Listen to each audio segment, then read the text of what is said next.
I am a skeleton in the laboratory. Every day. I drew over the refined and abstinent Ian. One day. He frowned and looked at me. Did you move just now? In a panic. I blurted out. No. Ian was shocked. Damn. You can talk. Ian is my secret crush. He is elegant and composed. Tall and has long legs. He always wears a pair of gold-rimmed glasses all year round. He looks scolded and handsome. And his value as a refined villain is maxed out. But I know it's impossible for us. Because I am just a skeleton in his laboratory. One day, I suddenly found that I had consciousness. Then as soon as I saw Ian's handsome face, I fell in love with him at first sight shamelessly. Ian appears in the laboratory on time every day and stays for 8 hours without fail. But I found that most of the time he is slacking off. He is even bored enough to play Minesweeper. Today he has come up with something new, cooking snail powder in an electric pot in the laboratory. Extra stinky and extra spicy. I can smell it all.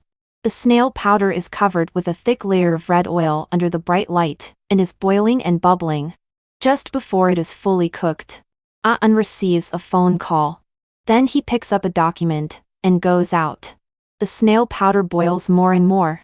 Seeing that the soup is about to overflow the pot lid, I carefully look around. I rush straight to the pot of snail powder, turn the temperature to low, and bend down to take a deep sniff. The fresh and tempting soup base, the smooth and springy rice noodles, the tofu skin, pickled bamboo shoots, and black fungus soaked in soup. I'm so greedy. The sound of fingerprint unlocking comes from outside the door. I am greatly startled and quickly run back to my original position. Ian pushes the door in and his expression is not very good. I feel that cold sweat is about to break out on me. When he approaches me, I find that there is an extra coffee stain on the chest of his shirt. No wonder his face is so stinky. Ian coldly starts to unbutton his shirt. When he is about to unbutton to his abdominal muscles, he stops and mutters something in a low voice. Then, he actually turns around. I unobtrusively turn sideways as well. The angle is just right for me to see the mirror opposite. But I forget. The mirror is two-way. Ian, who has just taken off his shirt, suddenly looks back and is facing my empty eye sockets. This rising star in the scientific research field is full of confusion in his eyes. He frowns and asks, "Did you move just now?" I am counting his 8-pack ABS. In a panic, I blurt out, "No." For the first time in his life, Ian cracks his ice-cold face. Damn. You can talk. 3. I am sitting face to face with Ian. He remains silent all the time. The snail powder is steaming and fragrant. I swallow non-existent saliva. Aren't you going to eat the snail powder yet? Ian gives me a complicated look. Then he picks up the snail powder, and starts eating noodles in front of me. He eats gracefully and quickly. I can't help but admire him. In this situation, he still eats so deliciously. Ian doesn't pay attention to me. From his fast-eating posture, I see 5 words making the best of a bad bargain. After eating the snail powder, Ian is sweating a thin layer due to the spicinses. Compared with his usual cold and clear appearance, he has a bit more of the flavor of daily life. I cheerfully introduce myself that I am the white-boned demon. His eyes are full of sympathy for my intelligence. Although you are a human skeleton model, the material is PVC and has nothing to do with human bones at all. I open my mouth blankly. So I am actually, he concludes decisively, a piece of plastic. For in the next few days, I am very depressed. It turns out that I am just a plastic simulated human skeleton model that Ian bought for 300 yuan with free shipping. Woo woo. Am I not worthy of him anymore? The white-boned demon and the plastic demon. The difference sounds too big. Ian gently curls his lips. There's not much difference. Anyway, neither of us is human. Thanks. I feel comforted. Ian no longer leaves me in the laboratory but takes me home. As soon as I come out of the cardboard box, the first thing I see is the calligraphy work hanging in his living room. 4 flamboyant characters. Materialism. I tilt my skull towards Ian. The next day, The words hanging there changed to agnostis. Immediately after, Ian starts a long period of working from home. At first, I am very happy. But I find that Ian doesn't slack off anymore. There are many things in his computer that I don't understand. And no matter whether I am sitting or lying down, there is always a line of sight that makes me feel as if there are thorns on my back. As I am counting the bones on my body, that line of sight comes again. Ian. Thanks to him. I am so nervous that I have counted wrongly 3 times. Ian closes his computer. He is not wearing glasses at home. His beautiful peach blossom eyes are extremely charming. I immediately lose my anger. He asks, "You said that I am the first person you see when you open your eyes?" I nod shyly, yes. Ian is surprisingly calm. Have you ever thought that if it's really like this? There are many things you shouldn't know. I am stunned. I know nothing about my past, and naturally think that I was born in Ian's laboratory. But in fact, I am not unfamiliar with this world. I know many things. I just don't know who I am. Ian hits the nail on the head. I suspect that you are a human being. 5 Ian focuses on another mysterious field, the soul. Those documents I don't understand are all about this aspect. He comes to a conclusion, which in my opinion is a nonsense. Although no one can prove the existence of the soul, no one can prove that the soul does not exist. I think to myself, I can also use this sentence pattern. Although no one can prove that you are talking nonsense. No one can prove that you are not talking nonsense. Ian says, if you cooperate with me, I am confident that I can help you regain your memory. He lowers his voice and is full of temptation. Don't you want to know who you are? I can't help but nod. Ian smiles. At this moment, his eyes are surging with the madness and arrogance of a genius. But what I think is that he is so close to me. I really want to kiss him. I think no matter who I am, I must be a hopeless romantic first. 6 Since I am a skeleton, there are not many available methods. Ian chooses to try hypnosis. I lie comfortably on the sofa. A man's deep voice makes me feel at ease. I unconsciously start to relax, just like slowly landing on a cloud. But suddenly, many messy pictures flash through the sky in my dream. A huge fire. And the fire lights up the sky. I hit the door lock hard. But I can't open it no matter what. Not only me, but there are also many people. Those noisy cries for help drown out Ian's voice. Behind the I'm not entirely sure what this is. Maybe it's the sky full of fire? I see a couple. Do you really love me so much? The man asks softly in the girl's ear. Then help me do one thing. Okay? The girl nods ignorantly. In the next second, a raging fire ignites on her body. The man with a blurred face says with a smile, "Good baby." I wake up abruptly. Ian asks me how I feel. I say, I saw a very serious fire. He thoughtfully writes it down. Is there nothing else? I pause. No. I didn't say the last scene. 7 The doorbell suddenly rings. I subconsciously look at Ian. He gets up calmly. You go to the bedroom and stay there without making a sound. But unexpectedly, the door lock moves by itself. I don't have time to go back to the 2nd floor. I turn around and want to go to the basement. But Ian pushes me. Go to this one. So I am pushed into the utility room at the corner of the stairs. He doesn't want me to go to the basement. Why? Why Ian? Oh, why are you thinner again? Is this Ian's mother? I heard from your uncle Wei that you took a long leave. What's going on? Ian explains a few words inferiorly. His mother keeps telling him to take good care of himself. I look out through the crack of the door. The 2 of them are both facing away from me. The stairway is only a few steps away from me. I hold my breath, tiptoe, and go straight to the basement. Although I am mentally prepared, the moment I push the door open, I still feel my scalp go numb. Inside is a huge glass cabin.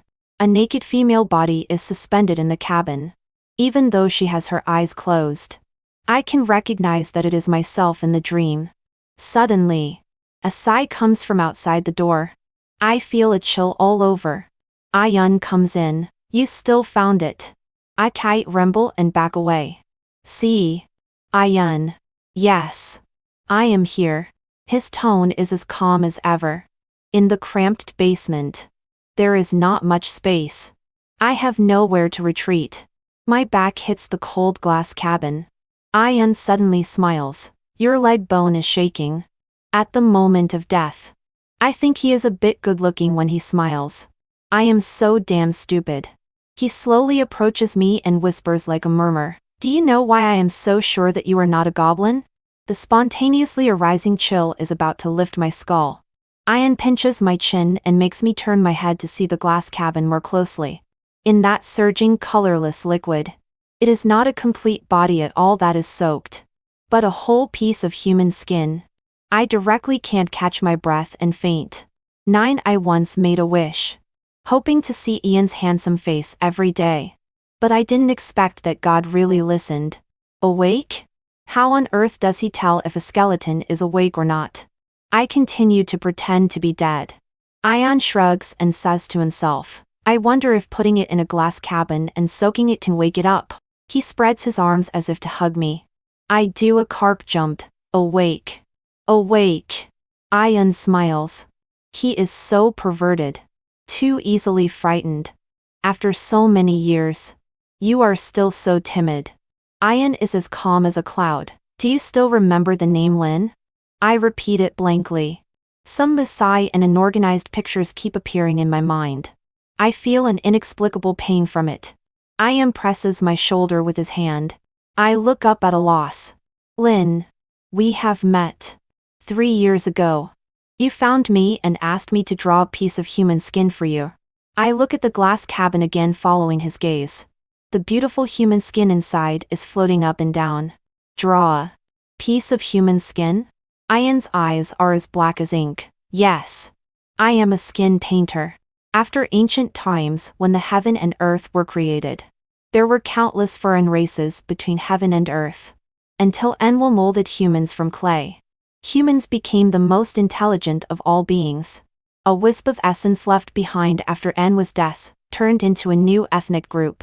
They inherited part of the abilities of the ancient god Enwa and can mold human flesh. They are called skin painters. Ian is the only remaining skin painter in the present world. You are the first human to find me. You said your name is Lynn. He recalled. You asked me to draw a piece of human skin with the same appearance as you, and said that you would come and pick it up when the time comes. He pointed to that piece of human skin. Well, then you disappeared. Ian's tone is rather helpless. He looks at me. When the time comes. Although I see you. It's not easy to recognize you. After Ian took me home. He found that the piece of human skin stored in the basement had a connection with me. And then he gradually recognized that I am Lynn. I guess. Perhaps because the contract between you and me before your death was not completed. Your obsession remained after your death and attached to the objects around me. I still don't understand. Then why didn't you tell me earlier? Ian pondered for a moment and finally spoke. Because I suspected that you are a diviner. In ancient times, those who offered sacrifices and prayed were called witches if they communicated with ghosts and gods. And were called prayer leaders if they offered praises. Witches and prayer leaders could communicate with ghosts and gods above and offer sacrifices to the dead below. The diviners are descendants of witches and prayer leaders and are proficient in divination. This can explain why you, as a human being, can find me. Why could you foresee today, 3 years ago? As he spoke, Ian's eyes grew deeper. I can't figure out what power could kill a diviner. I lower my head shyly. So strong in your eyes.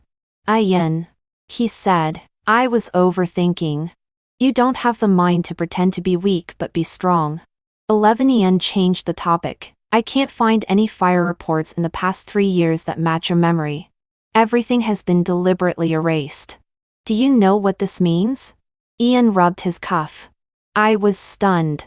His eyes seemed to look into my heart. It's possible that the power that killed you is even stronger than human civilization. The glass cabin behind me is bone-chillingly cold. I don't remember what Ian said. But I believe him. I am just 206 bones. I can't think of any reason for him to lie to me. 12 Ian asked me to put on that piece of human skin. How is it? He asked. The girl in the mirror makes me feel familiar and strange. Ian probably saw my discomfort. Don't worry.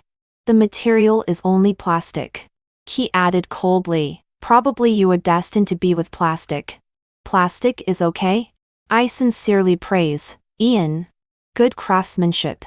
Ian glanced at me lightly. He asked me to go out together to visit someone Uncle Wei mentioned by his mother.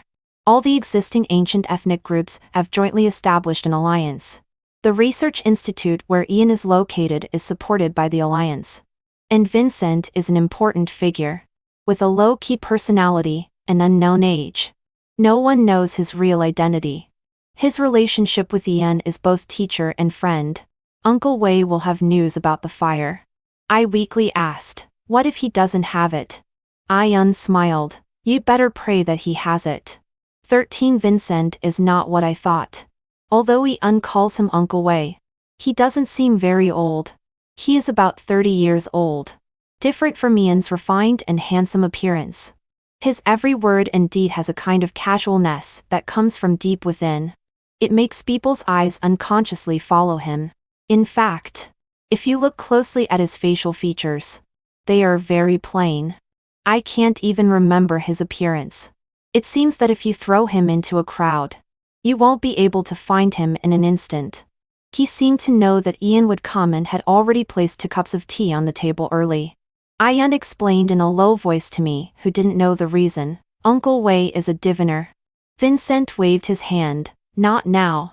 I can't help but ask why. Vincent's expression is very peaceful without any anger.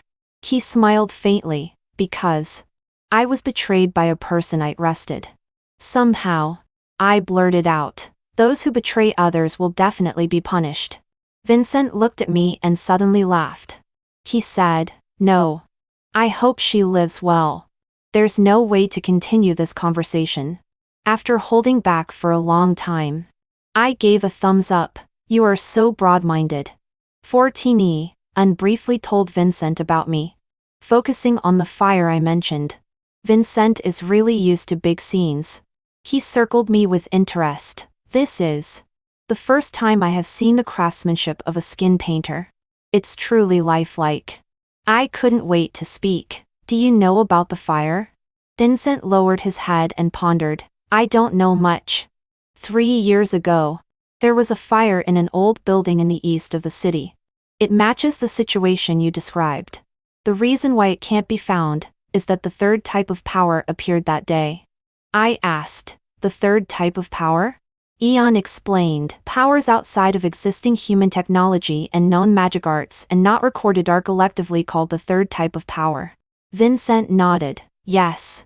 Since there were no casualties, both the official and the alliance chose to conceal it from the outside world and investigate it secretly. I pointed at my nose. No casualties.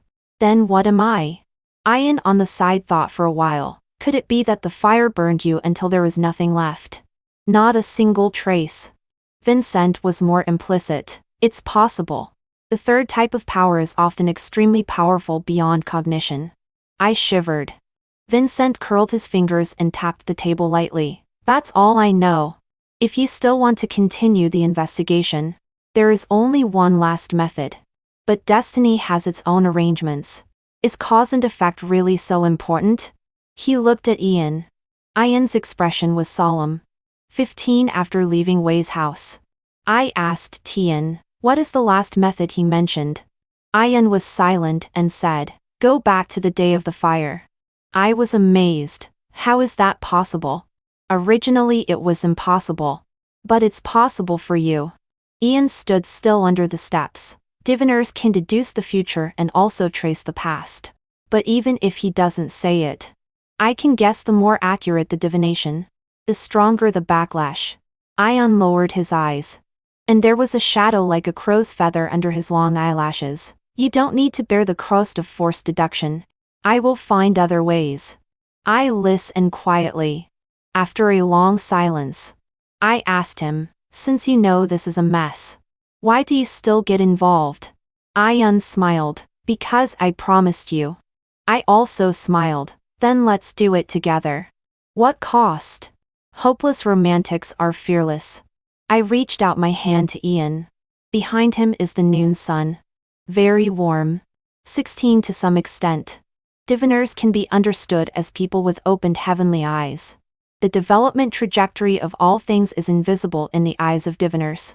So in ancient times, such people were called semi-immortals. Ian said that the most basic ability of diviners is to judge fate by looking at faces. I planned to practice on him. But after looking for a long time, I only saw one word: handsome. I opened and closed my eyes. Then closed and opened them again. Still no change. I murmured, "It seems not working."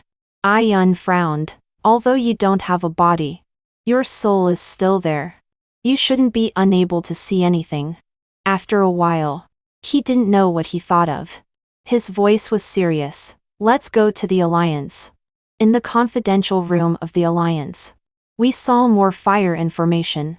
3 years ago, a building in the east of the city suddenly caught fire. The fire was very large. But after the people were evacuated, the fire suddenly went out. Even more strangely, not only did there not leave any traces of the fire in the building, and it was as good as new. Even soon after, all ordinary people who had personally experienced this fire lost this memory. I found it unbelievable.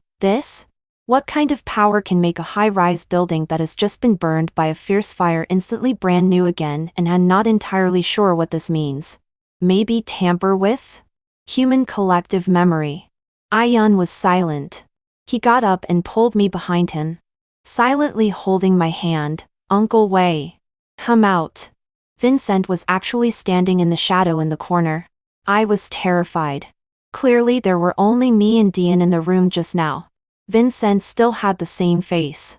But somehow he looked different. There seemed to be an invisible barrier around him that made me unable to breathe. Vincent looked at our clasped hands and smiled extremely wickedly.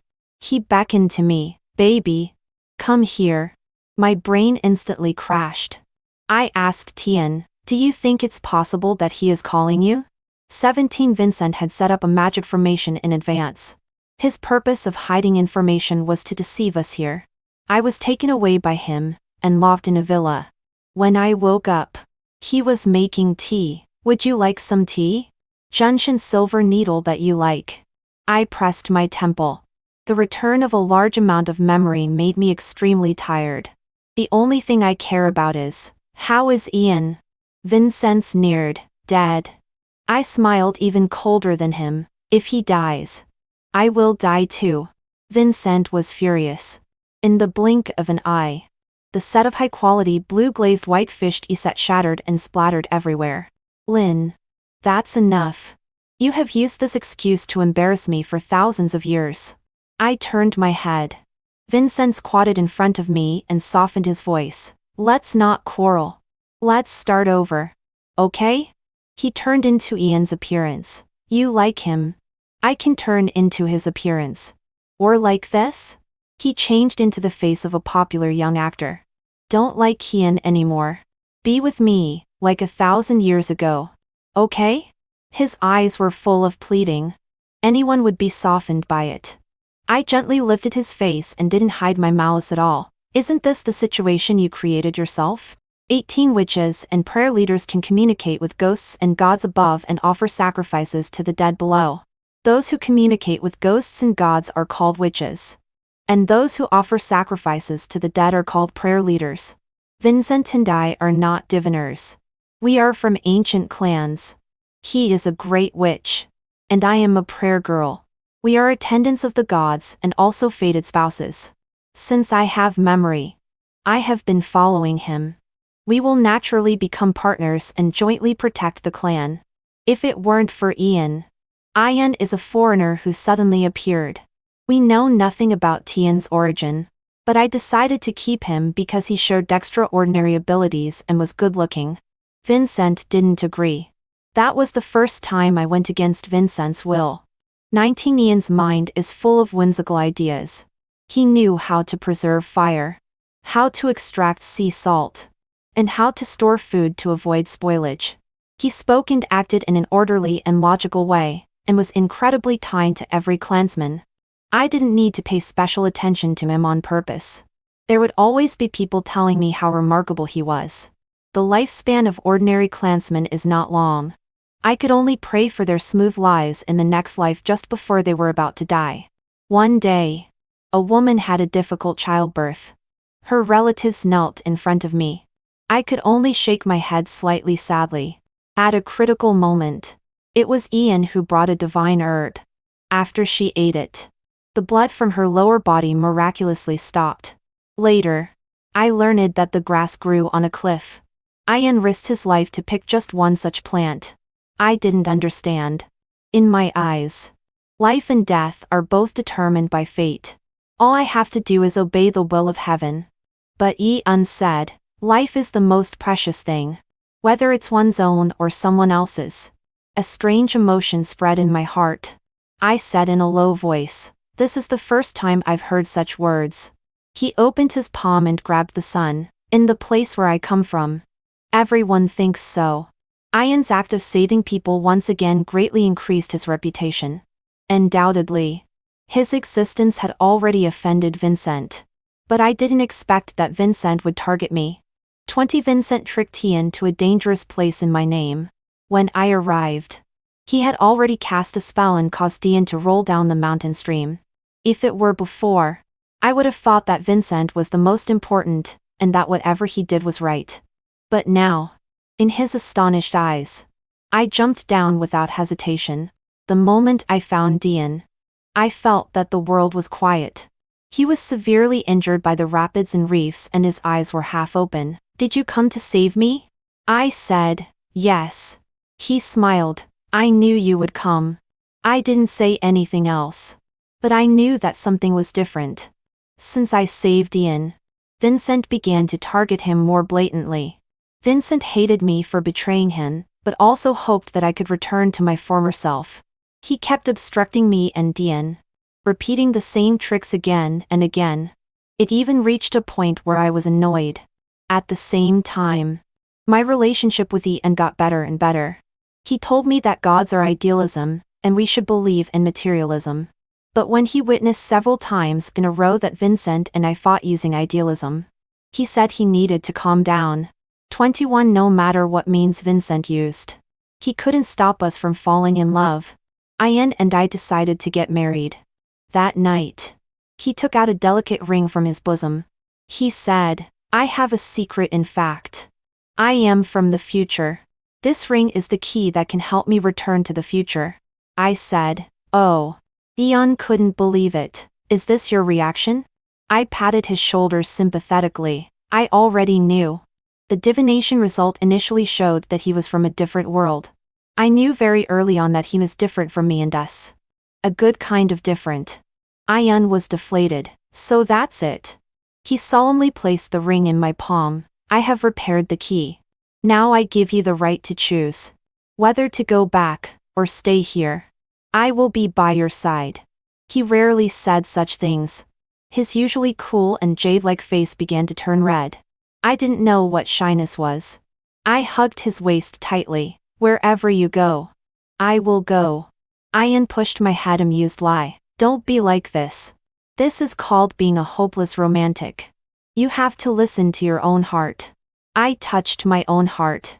It was beating very fast. 22 I decided to go to Ian's time. Because I wanted to see what the equal and peaceful world he talked about was like. Early the next morning, Ian was waiting for me at the agreed place. Ian. Maybe because he was about to go home, he was in an extremely good mood and was filled with a sense of joy. I was also very expectant. Let's go. Ian smiled and approached, helping me tidy up my hair. He seemed to sigh. Do you really love me so much? Then help me do one thing. Okay? I nodded dignity. In the next second, a raging fire ignited on my body. Ian's face turned into Vincent's in the fire.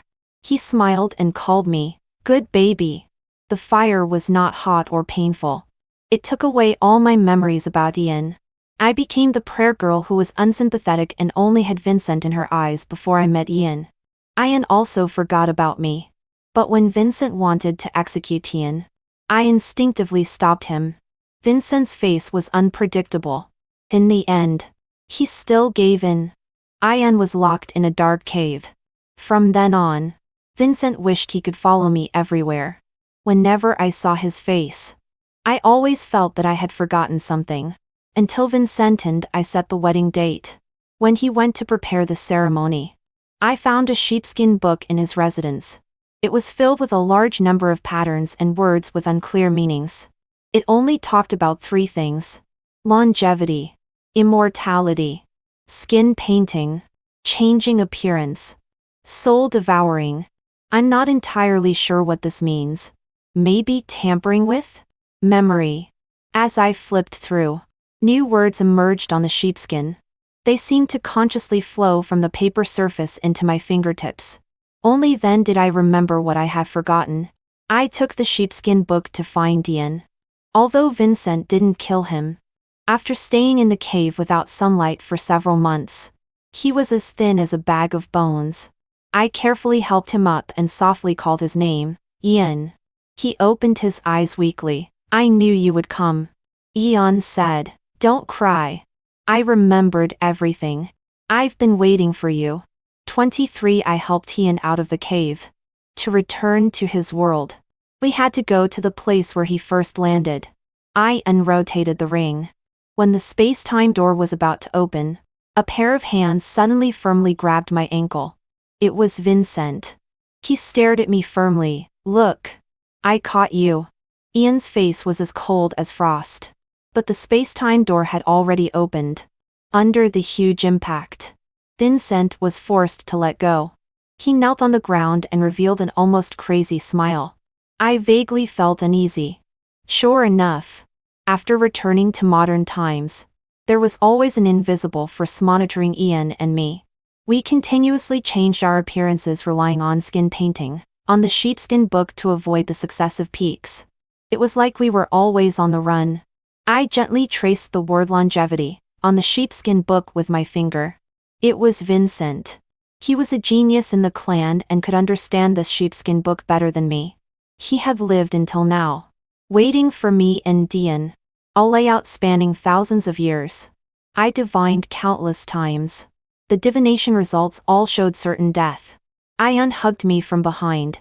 I held his hand tightly. "Ian, do you trust me?"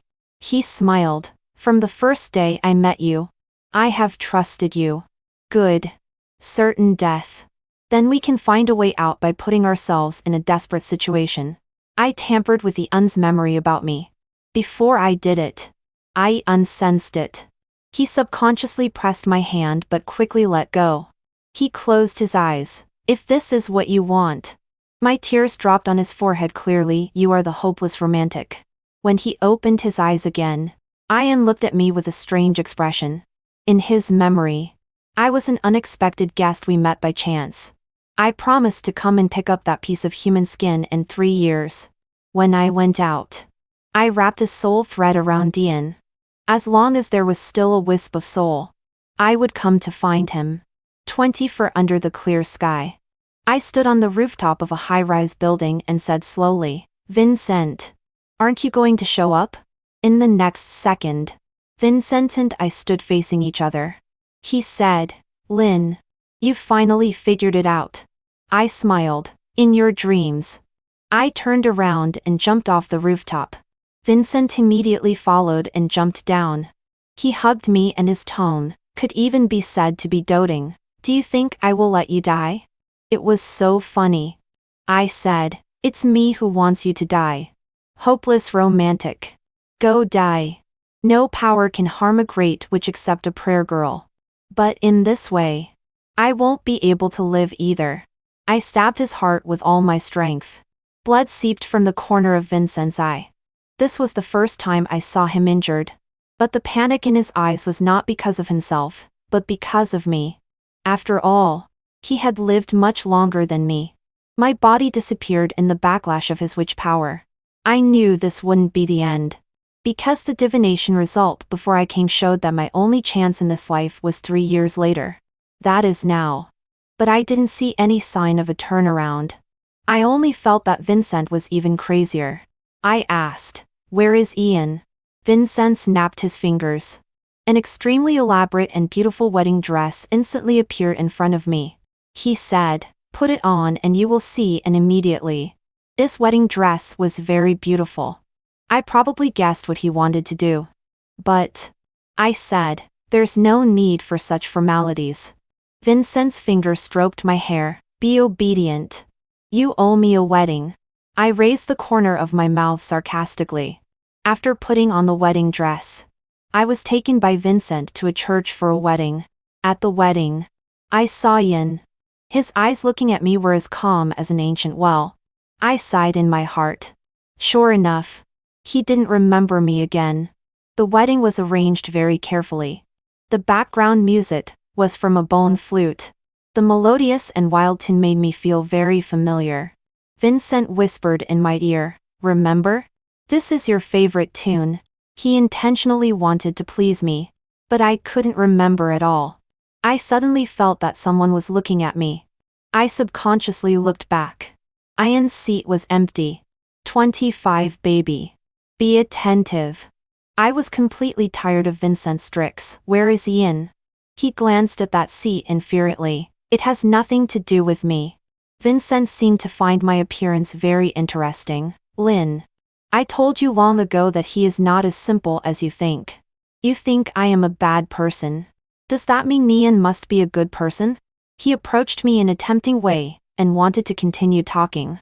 But suddenly, light pillars lit up around him. Countless talismans were lit one after another. From near to far, it trapped Vincent in place like a chain. Ian stood beside the light pillar. His eyebrows and eyes were illuminated by the light. He opened his arms to me. "Lynn." Somehow, I couldn't help but glance at Vincent, who was still struggling like a trapped beast. He was shouting in pain, as if he was saying something to me. 26 Vincent wanted to tamper with Ian's memory but accidentally made him remember everything. 3 years ago, Ian Vincent fell from a high-rise building, but he miraculously survived. This scene was seen by many people. He tampered with the memories of everyone present. After the incident, even if someone had residual memories, they only remembered that they had experienced a fire. This matter was already recorded by the official and the Alliance. Ian contacted them. After a joint meeting, it was unanimously determined that Vincent was a top-level dangerous element. That's why there was a joint operation at the wedding. Everything finally settled down, just as my divination said. The only turnaround was 3 years later. Vincent was locked in a special prisoner cell. After all, he had stayed in the Alliance for many days. Someone came to Ian and said that Vincent wanted to see me. Ian asked me what I thought. I was lying on the sofa, resting with my eyes closed. "I won't see him. What's there to see? I know everything he wants to say." 27 Ian continued to return to the research institute. I often disguised myself as a skeleton and stayed by his side. He didn't seem to care about my appearance. On the day Vincent committed suicide, I was learning to play Minesweeper like Ian. Just after a few clicks, I was blown up by a mine. Ian's cell phone suddenly rang. After answering the call, he just said, and hung up. Then he said, "Vincent is dead." My hand holding the mouse trembled and I clicked the wrong place. On the computer screen, I was blown up by a mine again. Vincent's death made me sigh a little. Life is unpredictable. Who knows what will happen in the next second? I became even more clingy to Ian than before. But Ian said he had something to do and asked me to wait for him in the laboratory. Bored, I opened the sheepskin book after a long time. Longevity. Skin painting. Soul devouring. What are you looking at? Ian happened to enter the door. I smiled. "Don't you recognize it?" Although Vincent's voice was completely blocked by the light pillars that day. But I understood his lip language. He said, "Don't trust Ian. The sheepskin book is his thing." I unlowered his head. "You already know." The sheepskin book belonged to Ian from the very beginning, but for the ancient language in the book, he could only understand soul-devouring, so he chose to come to the era of me and Vincent. Originally, I really liked Vincent. It was Ian who tampered with my memory. Vincent was extreme. After being stimulated, he got the sheepskin book and began to be unscrupulous. This was just what Ian wanted. But he underestimated the ability of the ancient Great Witch. Even with my help, Vincent was still difficult to deal with. That's why the three of us were so deeply entangled for so long. Ian looked dejected. Lynn, forget all those. Okay? I shook my head. I can't forget. He sighed deeply. Then I'll have to help you. Red light emerged from Ian's palm. Flames were about to ignite around. He also wanted to burn my memory. I felt that everything was really meaningless. Without memory. Am I still me? And Vincent. In fact, both of you are quite meaningless. I tore off a page of the sheepskin book and the flames suddenly died down. Ian couldn't believe it. I chuckled. Want to know why? Because this is my thing. Naturally. I know how to defend against it. I spent my whole life writing this sheepskin book back then. But the divination showed that I couldn't practice longevity unless I waited for a predestined person. My predestined person is you. I gently clenched my fists in his direction. Return what you saw from Vincent to me. Soul devouring can not only tamper with memory, but also read memory. Just now Ian lied to me. Vincent wasn't dead yet. He went out to read all of Vincent's memories before Vincent died. Vincent was a genius and the only one who had practiced longevity. I unwanted it. I wanted it even more. The process of memory extraction would be a bit painful. Ian's handsome face had bulging veins due to excessive exertion. I suddenly fell silent. After a while, I said, if you had chosen not to go out just now, perhaps we would have had a different ending. There is a natural rule between witches and prayer leaders. I can't harm Vincent while protecting myself. If Ian hadn't been tempted by longevity and hadn't gone to see Vincent, all my plans would have failed. Perhaps I would have become an ordinary person and stayed by his side. But who let Ian be my predestined person? He was destined to be my most perfect move. Before leaving, Ian's forehead was covered with dense cold sweat. Just like when we first met. With his last strength, he asked a question that seemed a bit ridiculous to me. Did you ever love me? I walked straight to the door without looking back. I loved you. But I love longevity more. Thinking about it, I said the last words to him in this life. I'm really tired of you hopeless romantics.